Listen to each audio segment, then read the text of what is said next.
All right, we're helping you keep an eye on your money. And if you think buying a home feels harder than it used to, you're right. The typical age for a first-time home buyer in this country just hit an all-time high, 40. This morning, I introduced you to a local couple who finally made it happen, and the path they took could be a great option for others just like them.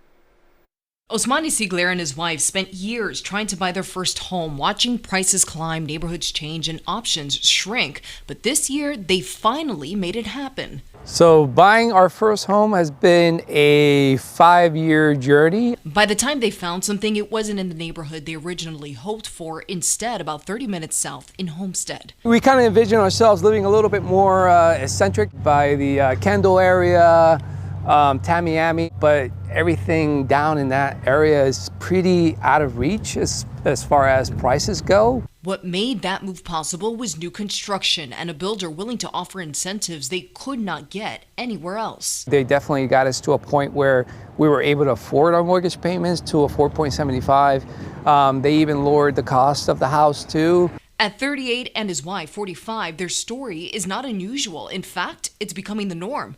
Across the country, the typical first-time homebuyer is now 40 years old, the oldest in U.S. history. Just 5 years ago, that number was 33. Realtors like Eileen Quesada with One Path Realty says that the mix of rising prices and limited inventory is forcing buyers to wait longer.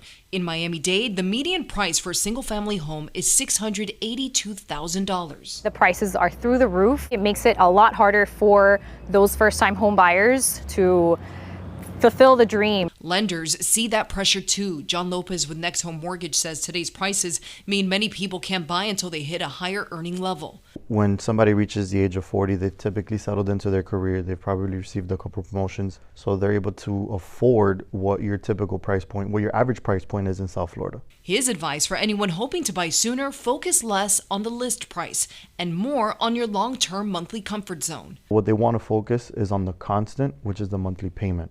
That's going to give them the ability to focus and narrow down what they really want without affecting their lifestyle. In Miami-Dade, one of the only places where first-time homebuyers can find some breathing room is south in Homestead, where Osmani found his place. And that's because developers are offering competitive packages. They are offering so many good deals. The financing is phenomenal because everything is in-house. In Osmani's case, they moved into this 3-2 townhome. He says their home builder, Lennar, bought down their interest rate and covered closing costs. In total, they saved around $30,000.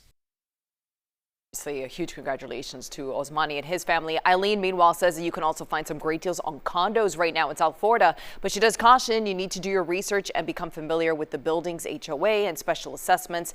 Experts also say the earlier buyers start planning and the more flexible they are when it comes to location, the more realistic that first step becomes. Now, we know prices are high and you're trying to stretch every single dollar. Tell us how you're doing it, and if you would like to talk to us about it, email us at newstips@cbsmiami.com.